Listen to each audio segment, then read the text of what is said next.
Okay, very warm welcome to everyone.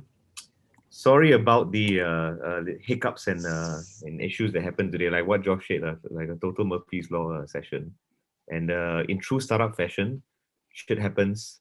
You just have to fix it, move forward, and then hopefully things get better along the way. So I'm excited about today's panel. For the next 45 minutes, we're going to have two very big entrepreneurial names to inform and educate and inspire us on the transformations that have taken place in the past few years. So, you yourself, like the audience, right, you all will know how you can be better entrepreneurs in the future and you can, learn from the industries that they've been in. So the MC has really actually introduced our two panelists. So let me do a very quick introduction again. First off, we have Syed Ali, who's the founder and CEO of Janio Asia. So Janio is actually a logistics startup, founded way back in March 2018. Ali also has quite a lot of experience in as a regional director in Zalora, all the way back since 2014 and 2016. And he was also the group head of Ops and Reebonz until 2014. So hi Syed, welcome to the session. How have you been? Maybe you can just do a quick introduction, tell us a bit more about yourself and what's been keeping you busy this last few months.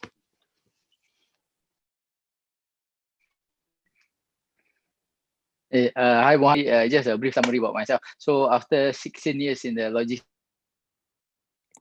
world and corporate world, I had a midlife crisis and wanted to exit the logistics world. So I joined Reebonz.com to enter the e-commerce world and Zalora. After that, I got the entrepreneur block in Zalora. Founded my first startup called iCommerce Asia. I exited in early of 2018 and founded my second startup, which is Janio.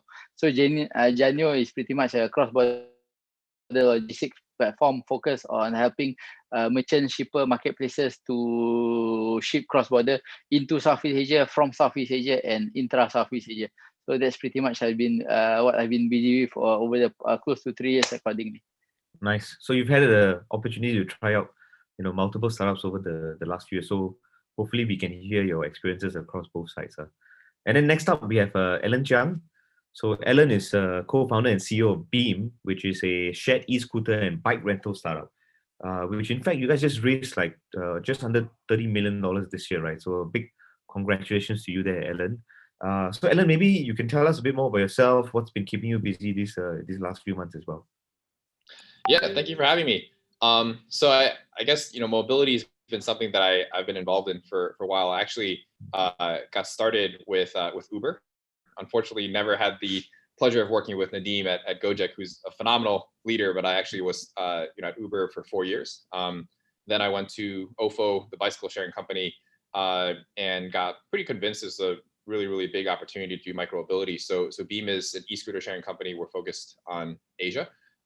Actually, we just launched in Korea this year. So I spent the past 7 months, COVID this year in Korea. So I've been pretty lucky that never had to go through a lockdown. But currently, I'm back to Singapore and in quarantine right now. So coming to you from a quarantine hotel. Nice. So hopefully you're enjoying some peace and quiet on your own in the hotel. Absolutely. So can I check in with you guys before we start, right? Can you share with us where exactly your companies are primarily operating in? Maybe Alan, you can start with that. Sure. So our HQ is Singapore. This is where most of our engineering and our tech is built. But we operated in 4 other countries. So in Southeast Asia, we're in Malaysia, and we're also in Korea, Australia, and New Zealand. Okay, got it. And then for Ali? Well, in general, similar to Beam, our HQ is in Singapore. We are pretty much focused in Southeast Asia, so we have offices in Malaysia, Indonesia, Thailand, Philippines.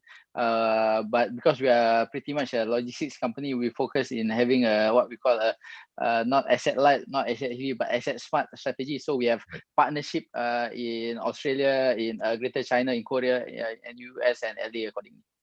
Okay, great. So you guys have very regional companies, and I'm sure that the experiences you all have in all these different markets and different regions are on some level unique because of all the different challenges that you all have, but also probably quite similar in terms of bringing all the ideas and lessons to the different markets. So let's jump right in with the first part, right? Like, why did you all even go into the transport industry in the first place, considering that it's not completely open market, right? It's fairly competitive already. There were already quite a few big players. So maybe you could share with us like why exactly, what is the opportunities you all saw? Why did you all go in the first place? Ali, you want to go first? I guess being a pure traditionalist logistician, this year marked my 23 years in logistics actually. So my major motivation to do this is purely because I joke that logistics is the second oldest profession in the world. A lot of things have to change on how traditional or conventional company have to operate. I've seen it with my own eyes. A lot of SME wind down purely because they couldn't adapt to the digital age or the digital rather than being a startup that just want to become another competitor. We focus in how we can collaborate with the industry accordingly. So we've been growing or how we've been collaborating with traditional and local logistics provider, having them adopt our technology, having them be on board to our platform, connecting them onto a single platform, then we can pretty much focus on connecting the supply chain and present a transparent front to the customer accordingly. Right. So what does that mean? Take example, Mohan Logistics in Bali, you have had 20 bikes and 20 vans, but you don't have the technology. We will provide you the technology. We will teach you how to use the technology, teach you how to sell cross-border and whatnot. And Mohan Logistics suddenly become part of Janio. And if we pretty much copy that strategy everywhere and anywhere in Southeast Asia, we suddenly become a strong alliance of company on the Janio platform. Yeah. So that's how I guess the major motivation was to change how the industry operate. Yeah, so that's interesting, right? So it's not like you were going in to disrupt all the existing players and maybe even, put them out of business. The way I see it is like you wanted to at least help them with the capability and expertise that you have, which is in the technology sphere, and then help them get connected to your platform so that they can then actually be part of the regional or even the global logistics ecosystem. Correct. Especially in this part of the world, Southeast Asia is pretty much massive. 650 million people, 10 countries with two big archipelagos in Indonesia and Philippines. I think nobody can say that they can do it all alone. So we came in with a pure intention of, rather than compete, let's make sure that the industry collaborate with one another based on each other's core competency.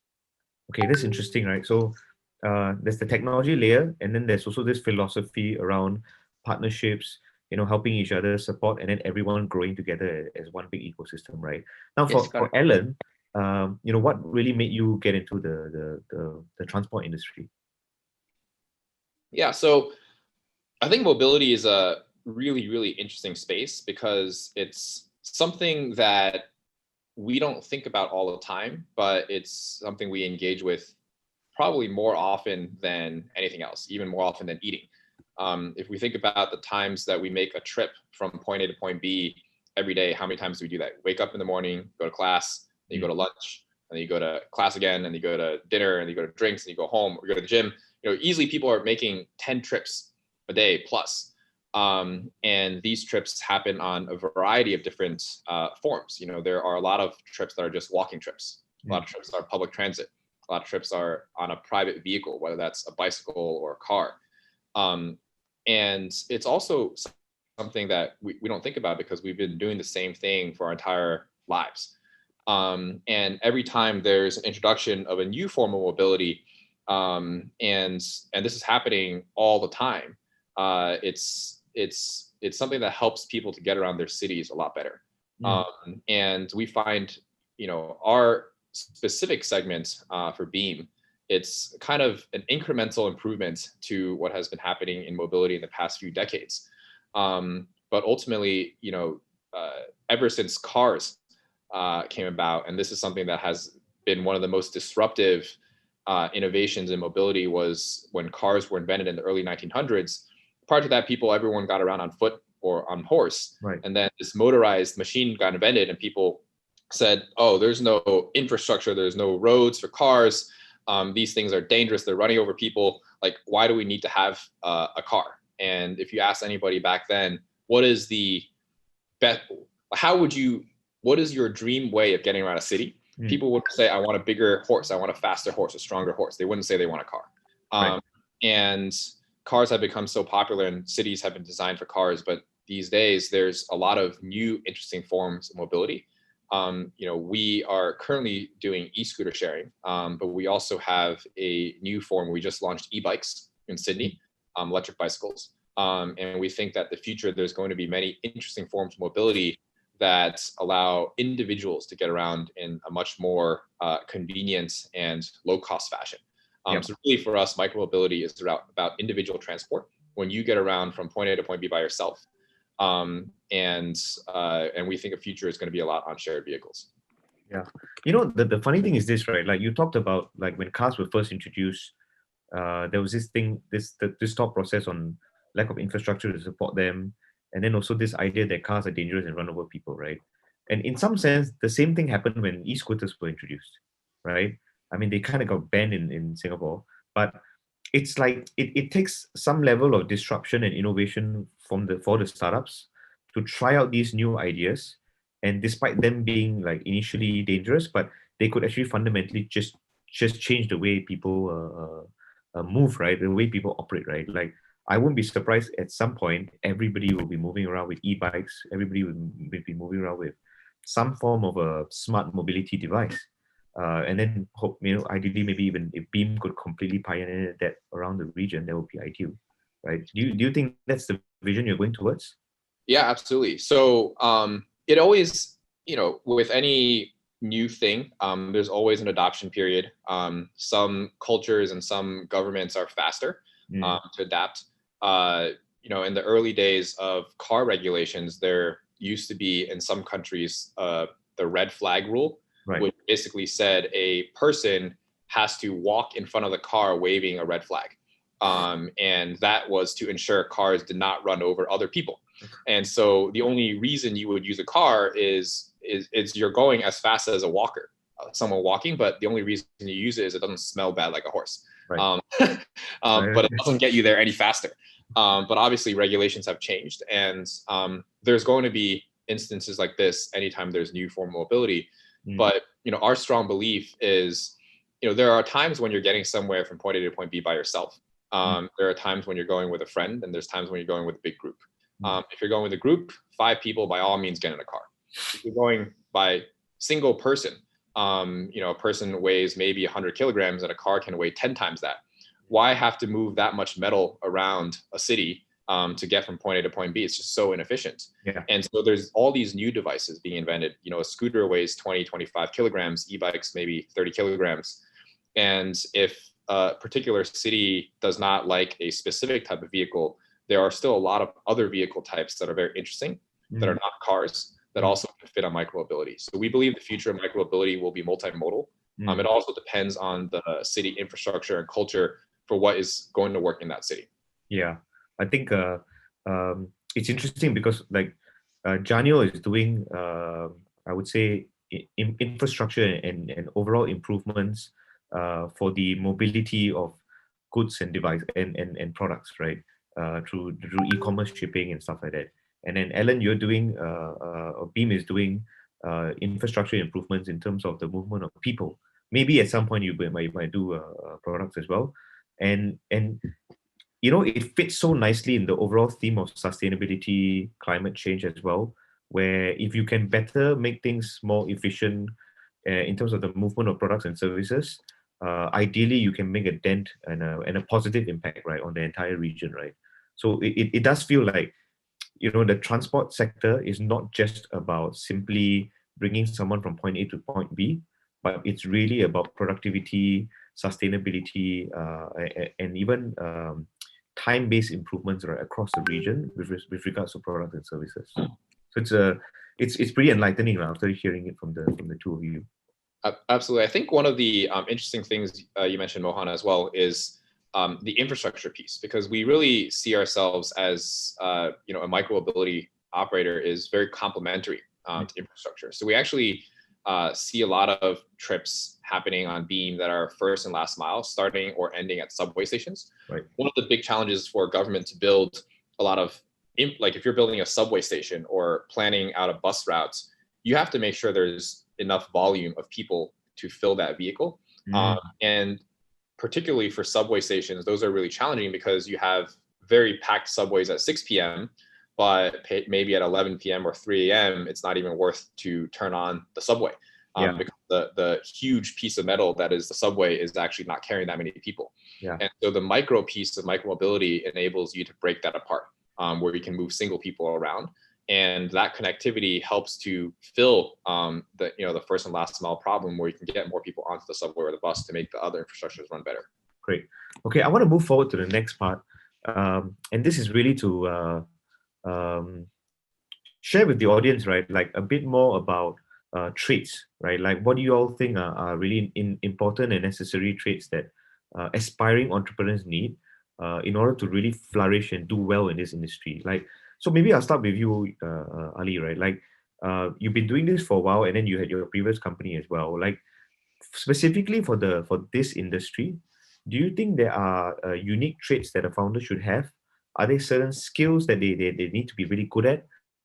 And how would you approach an aspiring founder that wants to maybe make a mark in this particular industry? I think whenever I'm being asked that question, I give a very candid and forthcoming answer, and would tell them, don't do it. Don't be an entrepreneur purely because it's a very, very lonely journey. You need to be physically strong, mentally strong, and spiritually also. But if you do decide to do, but other than this three key aspect, I think what's important, you got to remember there are good days, they can be better days, never a bad day. Because even in those bad days, you got to see the positive, and you got to learn something out from it. I think the key word here, I think every entrepreneur needs to have grit. Do not give up easily. Stay true to yourself. But again, if I had the option, like I say, don't do it. But if you do it and all, spiritually, mentally, physically, these three is important. And again, last important, have that grit to persevere, because again, it's a lonely journey. Not every day is a bed of roses. And failure is part of the journey. Personally, for me, you always got to look into the positive. Even if it's a bad day, or even if you fail something, there must be some learnings that you can get out from it. So I completely and wholeheartedly agree with you on everything that you said, especially the grit part, because especially in my line of work, where I see many companies and entrepreneurs, right, and it's unfortunate when people give up quite quickly and don't persevere and push on. Now, Ali, I want to go a bit deeper, right, for this question, right, specifically for the transport tech sector. Do you think there are particular skills or things that that aspiring entrepreneurs can learn, right? Like do you think it's more knowledge about how certain sectors or ecosystems work? Do you think they need to acquire a bit more skills that are more hard skills, or do you think there are more soft skills types on how to actually deal with the logistic companies that they can get, like more specific to this sector? I think with regards to this sector, I always say that, especially in logistics, you need the experience and the relationship.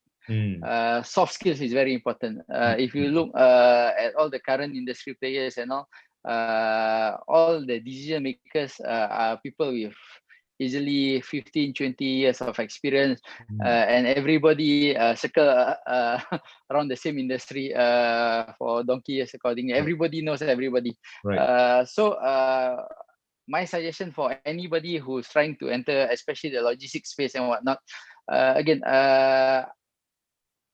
it may seem very easy moving an item from point A to point B, but there's an art to it. There's some science to it. There's some appreciation of the industry which is required, so I've been lucky, my partner who's again who has zero logistics experience and whatnot, we are able to marry based on his new way of thinking and my old ways of thinking, and we can find the synergy. Again, I wasn't joking when I said, again, logistics is the second oldest profession in the world. There's so much things that we can improve. There's so much ways, so much different ways that we can innovate to do, be it cross-border logistics, be it domestic logistics, or even mobility, as what Alan is doing accordingly. Interesting. Okay, so I think the soft skills part that you mentioned is really interesting, and the fact that a lot of the players stay around for a long time and know each other really well also means that you need to build credibility, you need to build trust with the ecosystem, and it's really important to realize that from the start, right?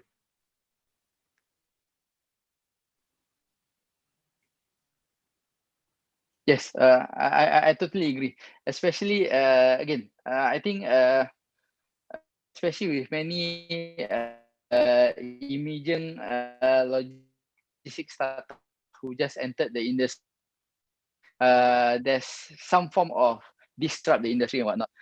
So I've been lucky, Janio has been lucky to be able to convince this traditional voice to say that, look, we're not here to compete. We are here trying to inject new life, to collaborate, to focus on each other's core competency, and to elevate how we operate and compete with the rest of the world.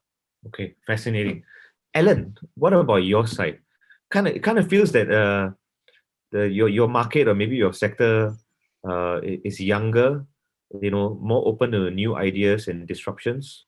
So yeah, I would love to hear, the answer to your question, right? Like, what are the specific skills that are required in order for an aspiring entrepreneur to want to build a dent in the transport sector, more relevant to what Beam is doing?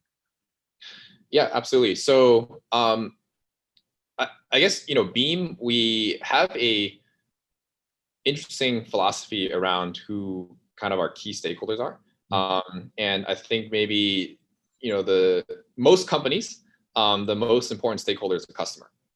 If you ask Amazon, one of the core values is customer obsession. If you talk to like rideshare companies, your customer is the rider and also the driver. Right. If you talk to e-commerce, it's the people who are buying the products. But for us, we actually find that we have three really important stakeholders. And for better or for worse, the easiest one actually is a customer. We find we put these vehicles on the street and people just walk up to it and they want to ride it, and it's super, super sticky. So the consumer side, essentially what we found is, as long as you are offering mobility that is the cheapest, like price and convenience, that's two things that matter the most for a customer. But two other very important stakeholders for us are community and also government.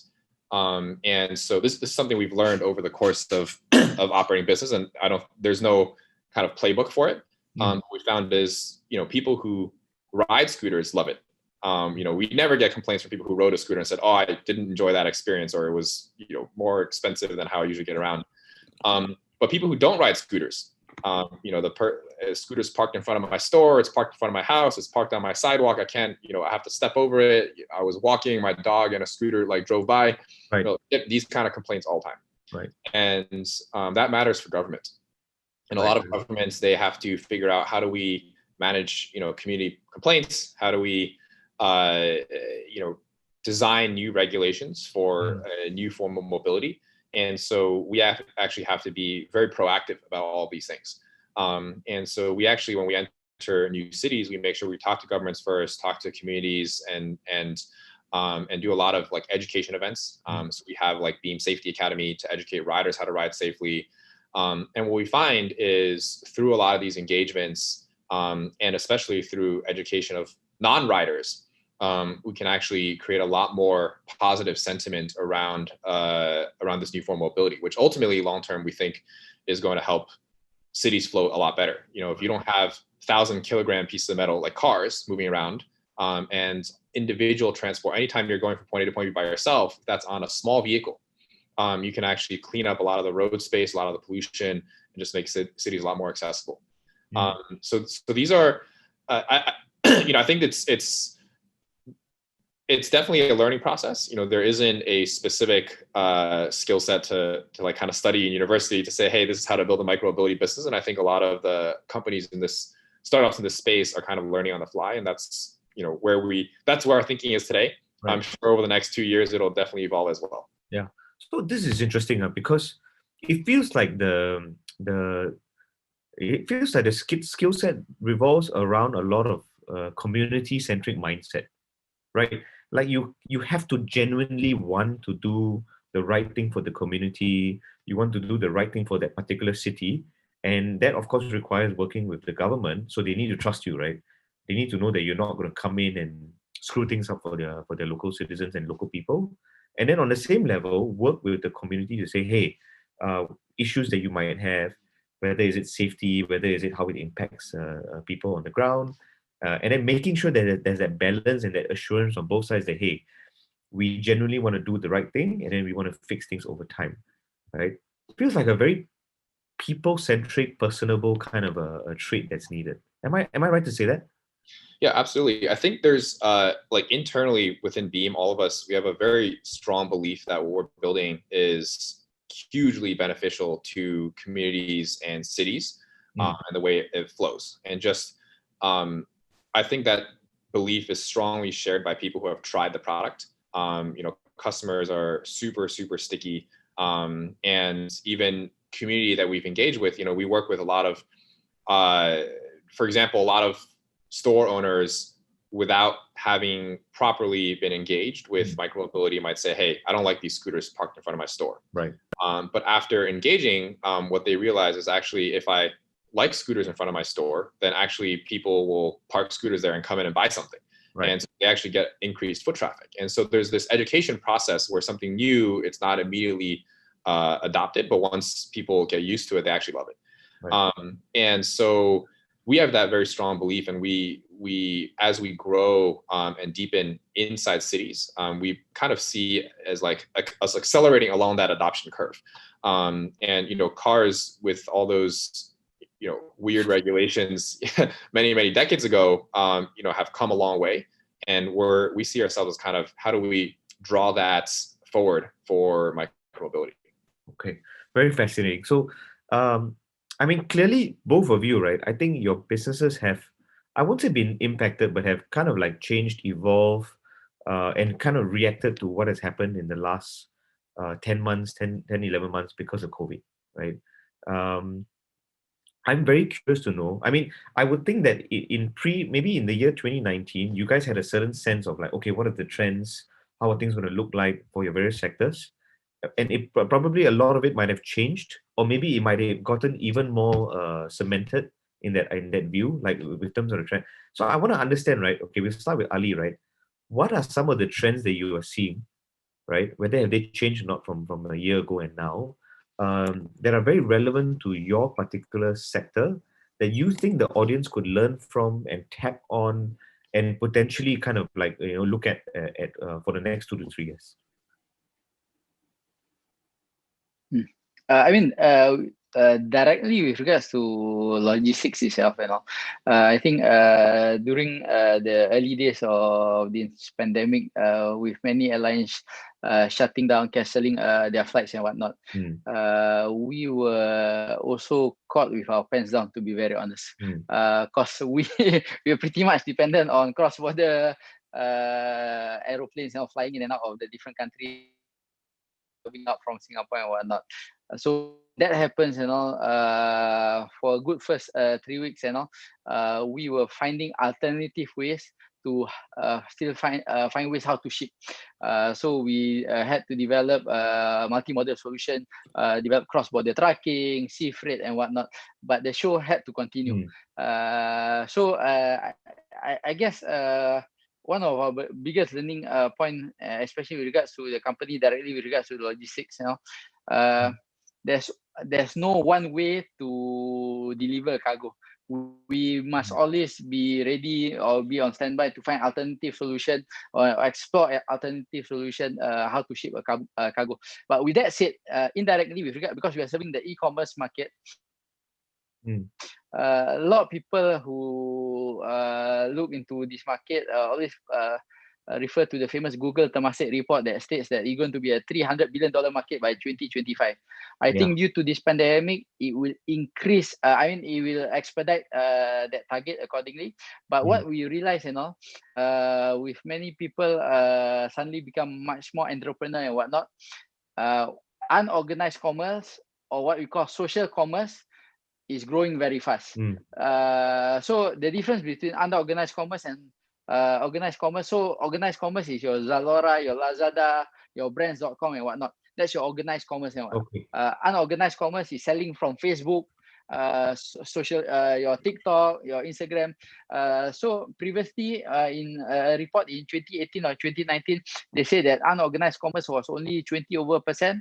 But what we've realized throughout this pandemic, there was a sharp increase with people doing transaction via unorganized commerce. Slowly but surely also you see Facebook, you see Instagram, even TikTok trying to make their site e-commerce friendly. So meaning eventually what I predict perhaps within less than 2 years, I sincerely believe that you are able to do a checkout from your Facebook app, from your Instagram, or from TikTok. It will be possible. You don't need to be redirected anywhere and whatnot. So purely because, again, when people are already using Facebook, Instagram, or TikTok much more than shopping on the Lazada app or Shopee app and whatnot. So it'll be very interesting with regards to e-commerce if social media can keep you engaged on their app itself and enable checkout from that page itself. No, I think that's a fascinating point, right? Because if you look at the way Shopify has grown tremendously during this period, like it just makes so much sense for platforms like Facebook, TikTok, Instagram, even Snapchat, right, to go heavy into the commerce part. What about live streaming? You think that is also another major area that fits into this unorganized e-commerce sector that you mentioned? Yes, I totally agree. In fact, 3 or 4 days ago, I was involved in a conference by MDEC, in which their focus was actually promoting selling online via live streaming. So it was very fascinating to me. The Malaysian government promoting SMEs, engaging them, educating them how to do live streaming, selling via live streaming and whatnot. I think it's definitely a possibility. At the end of the day, to me, is actually home shop. You remember in our younger days, that home shopping network where you see open up TV, give you a number, and for you to sell. It's just an evolution of the home shopping network. So rather than on TV, it's by social commerce. And again, if they are able to pretty much structure it, make sure that it's end to end with the transaction, with the payment, everything, and with the logistics. Hopefully using Janio, everything will be, again, I think unorganized commerce or social commerce will be the next big thing that we should look out for. No, I'm a bit embarrassed to admit that I used to spend a lot of hours watching those videos on weekends as a kid. There was a particular show called Amazing Discoveries that had all sorts of funny things. But this entire point on unorganized e-commerce is very fascinating, and I think that's what's going to be driving your business and your sector. Alan, what about your end? What do you think are the big trends, right, that's really going to be driving your business and your sector that you think would be helpful for the audience to know? Maybe just a quick thing on COVID. For the previous question, I think it was a really interesting, impact to our business in both a positive and a negative way. I think, ultimately long-term people are still going to move around. So long-term mobility is going to be a big segment. But when places are in lockdown, people do not move around. Right. So short-term, in Singapore, for example, there was a 3-month lockdown, similar lockdowns in Australia, New Zealand, where we did have operations. Malaysia, when it goes into CMCO, we have a big drop in our business. But ultimately these are kind of short-term revenue loss, but long-term, what we see is after coming out of lockdown, there's actually a lot of big tailwinds. People prefer socially distanced travel, not getting onto a public transit, very crowded subway. Yeah. Not getting onto, a carpool ride. These are things that people, get a little bit more concerned about. So we've definitely been seeing a lot of demand tailwinds. In terms of sector trend, ultimately, when we get asked like, who's our biggest competitor? We really think the biggest competitor is private car ownership. And in the past 100 years, the car has become such a dominant form of mobility, primarily because it's versatile. I grew up in the US. The American dream was to own a car. You have a car, you got one car, you can drive yourself around, you drive your friend around, you drive your family around. It's versatile. And in fact, in the past 10 years, SUVs have been getting even more popular because it's more versatile. You can fit 7 people in a car. Right. But the only reason you need a versatile vehicle is because you do not have the ability to share vehicles. You buy one vehicle, use it for everything. But sharing in the past decade has become really popular. Rideshare has enabled us to now share vehicles, and that was essentially enabled by smartphone. Smartphone enables trust, so you know who the driver is, you can track the rides, et cetera, and you can summon a car. The second major enabler, I think, for micromobility is the more advanced IoT technology. So now you can put a vehicle on the street and you can track it and not lose it. That's the main thing. And that enables us to unbundle the car, which means instead of buying one vehicle for your whole family usage, now you actually just have a Beam account, and in the future we'll have multiple modes of mobility you could have, and we're mainly focused on single person transport. Right. So anytime you're going somewhere by yourself, short distance, use e-scooters, longer distance, e-bikes, in the future, maybe even small cars, single person cars. If you're going somewhere with a friend, please don't use Beam. Use Grab or Gojek. If you're going somewhere with a big group, you can, take a bus or public transit, but we're really focused on the single person segment. Right. And we think that the future of mobility is going to become very unbundled. Right. No, I think this trend around not being interested in car ownerships, using services, transport services, has definitely been massively driven by the raw simplicity, right, of getting a car. It's not like taxis never existed, right? They always have. It was just, a lot more painful to get one when you needed one.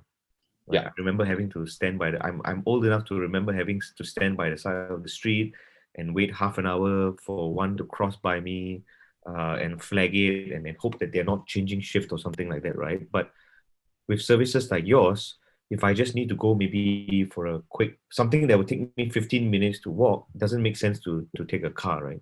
Or a Grab or a Uber. But a very quick e-bike kind of service would solve heavily. So I think it seems to me like, based on what you're saying, on some level, it's a mindset shift in terms of what consumers want, where they want to be spending their money on. But there's also this shift in terms of user experience, right? It's now so simple to do it that consumers definitely want to jump on this bandwagon and use it rather than traditional models. Am I right by saying that? Yeah, absolutely. And in fact, I think that shared vehicles in general, whether that is Beam or Grab, Gojek, or taxi, all of us ultimately are we're not necessarily competing against each other, but competing against private ownership. If people own fewer cars, then they will use more shared vehicles. And ultimately, as a drive yourself service, Beam, our ambition is to be the lowest cost provider. And if we're outside of your door, then also the most convenient. But ride share is more, and taxi are more of like the premium service. If you want to pay someone to drive you around, then you have that. But ultimately, if people own less cars, then you will use both of those more. Yeah, makes sense. Okay. I think we can go into audience Q&A now. So I still have a whole bunch of questions that I want to go through, but I would really love to hear from the audience. If all of you have any questions, feel free to post them up so that we can start taking audience Q&A. Let's see, where should these come in? I think we'll give people a couple of minutes to ask questions. But I'm really enjoying the conversation so far. Thanks so much for sharing these insights.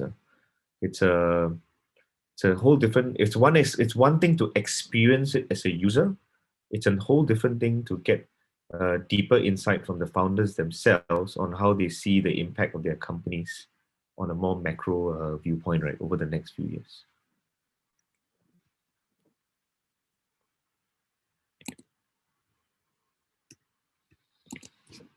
Okay, any questions so far? Let's see if there's any coming in. If there are none, right, I'm going to dig through my question bank and continue. Okay.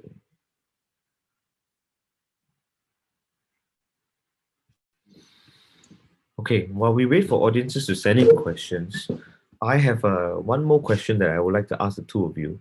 And I think this is a question that has clearly been largely impacted by what has been happening in the last 10 months, right? And I feel that this question is not entirely company related, but very heavily personal related.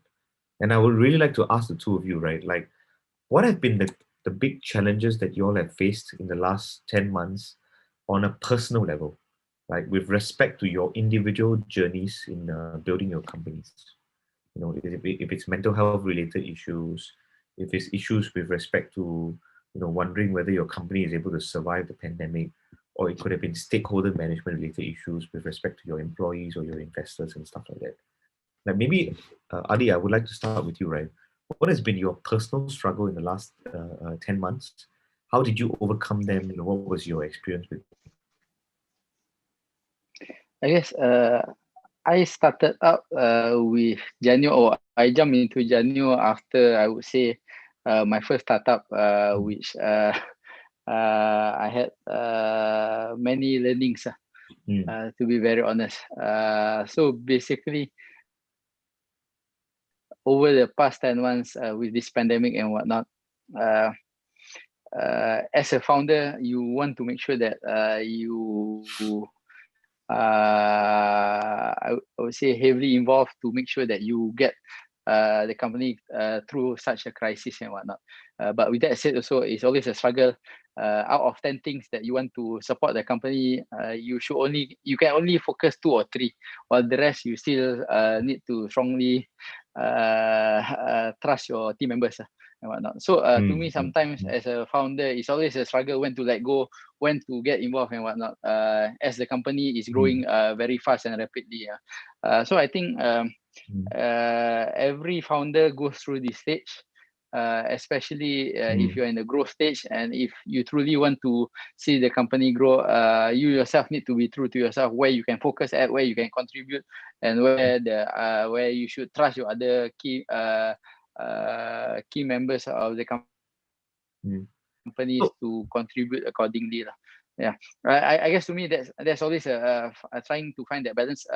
Yeah. So can I clarify, right? In some sense, your struggle in a way was a happy struggle because your company was scaling and growing quite rapidly during this period, right? I guess it's a positive way to see it, you know. But I guess it's more on a personal basis, learning what to let go and what to still hang on to. You know, especially as a strong, I think Alan and you can relate to this, you know, especially when you started the company from 0 to perhaps 10. For us to scale it up from 10 to 100, we truly need to let go on some of the stuff. So sometimes, that to me has been my personal struggle, especially during such pandemic and whatnot, where again we know that we cannot solve everything, we cannot be Superman, and our intention is never been to become a hero and whatnot. But we just want to make sure that nothing falls. Yeah. Yeah. Okay. So can you share very quickly, right? How did you end up finding that balance? Was there a book you read? Was there a conversation you had with your co-founder, or maybe even with your team, right? How did you end up like figuring out that balance and when working towards it?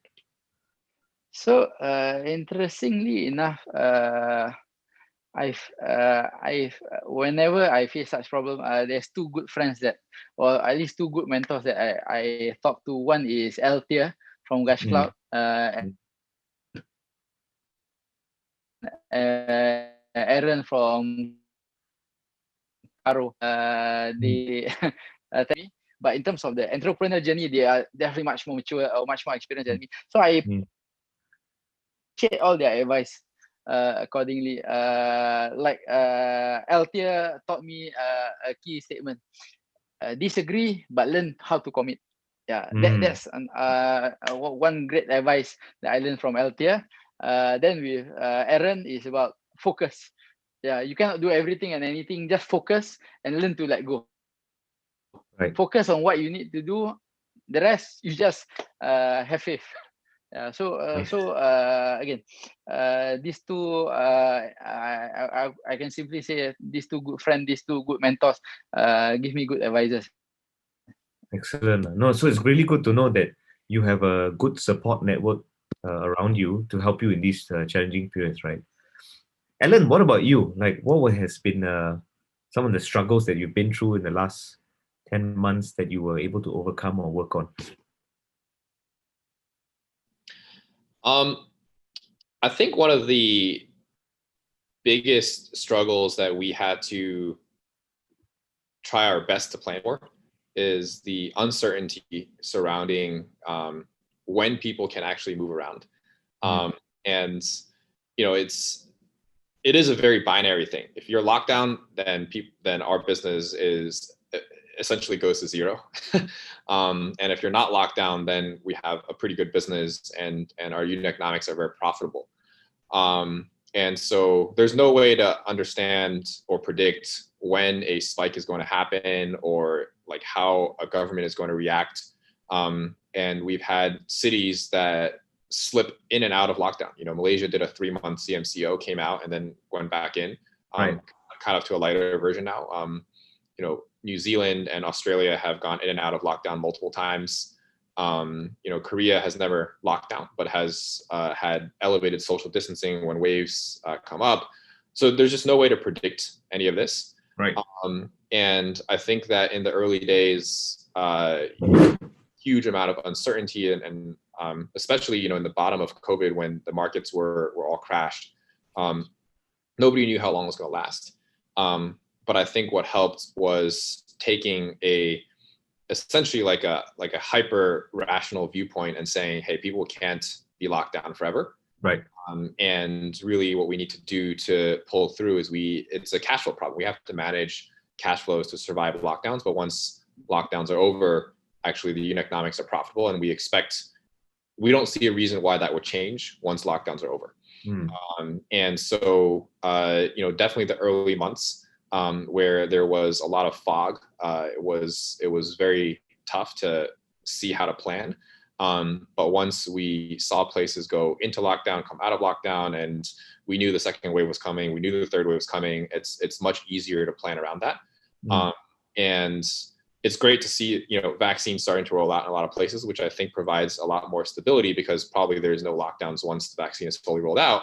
Right. But we also now feel enough comfort that we can plan for places going in and out. And I think overall as a company, we're in a much maybe more rational, hyper rational kind of position and understanding of like what are the challenges and risks that we have to plan for. Right. Alan, there's a question that has come in that's very specific to you, right? It's directed completely at you, right? Based on your experience at OFO. So the question specifically asks, right, like, what are your comments in OFO's experience with bad customers? I would assume like people, the whoever asked the question would want to know how was the experience like, how you dealt with it, And what did you learn from that experience? You want to take a stab at that? Yeah, it's a really good question. I think that maybe I can talk about the OFO experience from two angles. One is customers, and also one is how OFO handled things with governments, for example. I think OFO, I only spent 9 months there. And when I joined, they hired me as the head of Southeast Asia, but there was already a pretty significant business. There were about 100 people on the ground across 5 countries in Southeast Asia before I joined. And in kind of a very aggressive Chinese style expansion, had just gone and dumped bicycles everywhere, without talking to any governments, without engaging with community. And perhaps this also, has a lot of customers who were probably destroying bicycles, etc. And the thing that in those 9 months, we tried very hard to solve that problem. And we had mixed results. One of the things that happened in those 9 months that got me so excited about Beam was it just felt like such a huge improvement in the customer experience. There was no money burned on marketing. You just put these vehicles on the street, people use it. And if only we could solve how do we not lose these vehicles, i.e., how do we track every single vehicle? If it's being trashed by a customer or trashed by a community vendor, we go chase them down and make sure we are managing our assets well.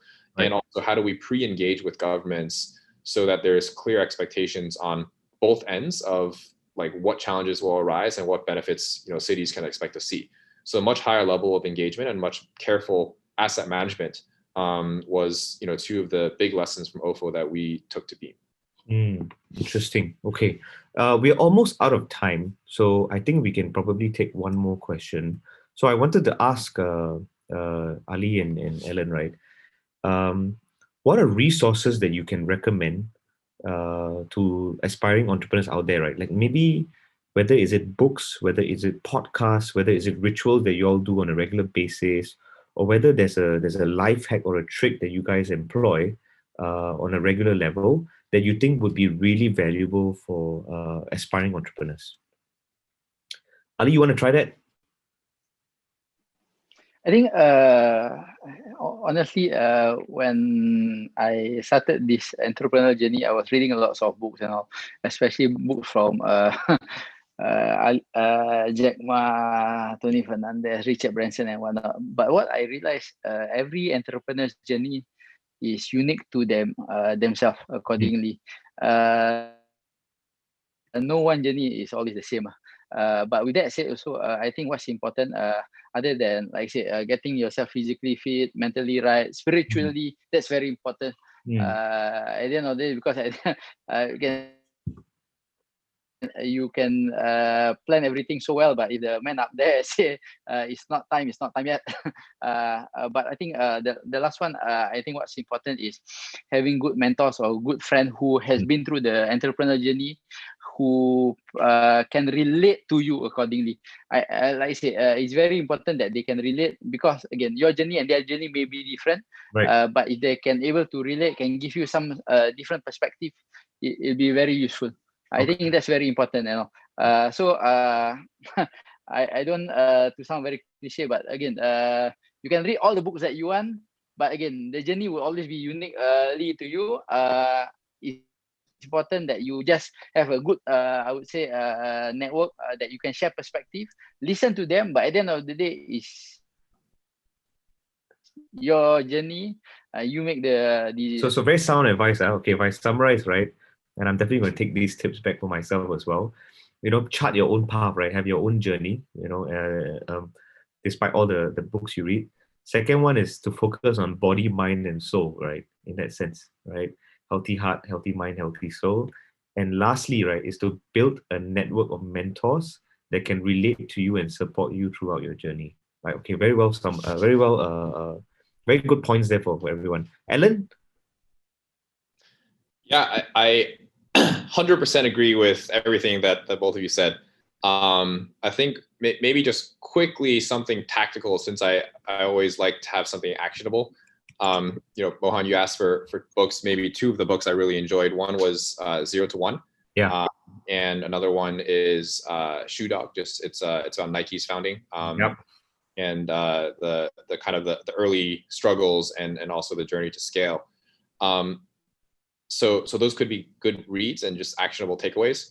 But that said, I think what books to read is probably less important than the spiritual and mind. I think that's really, really important.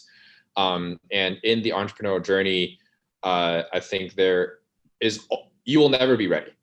There is an unlimited set of hard and technical skills and leadership skills and fundraising that you just, without any amount of experience, you can always get better at.